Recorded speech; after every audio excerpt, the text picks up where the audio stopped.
আসসালামু আলাইকুম এভরিওয়ান। আশা করি সকলে ভালো আছো। আলহামদুলিল্লাহ আমিও খুব ভালো আছি। তোমাদের সবাইকে স্বাগতম আমার ইউটিউব চ্যানেলে।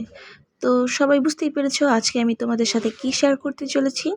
আজকে আমি তোমাদের সাথে শেয়ার করতে চলেছি আপুর হাতের রান্না করা গরুর গোশ।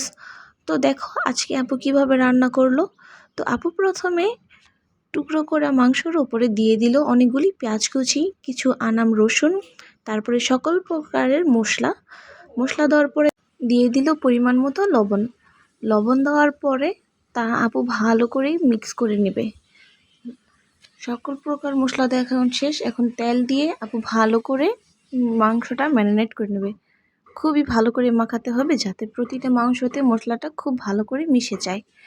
এবং আপু মাখানোর পরে আপুর মনে পড়লো হঠাৎ করে যে আপু আদা রসুন দিতে ভুলে গেছে। তো কিছুই করার নেই, নতুন রাঁধুনি। তারপরে আপু আদা রসুন দিয়ে দিল। আদা রসুন দেওয়ার পরে আরও ভালো করে মাখলো। ভালো করে মাখার পরে দিয়ে দিল পরিমাণ মতো তেল দেওয়ার পরে আর একটু মাখা দেওয়ার পরে এখন এই হাঁড়িটা বসিয়ে দিবে চুলায়।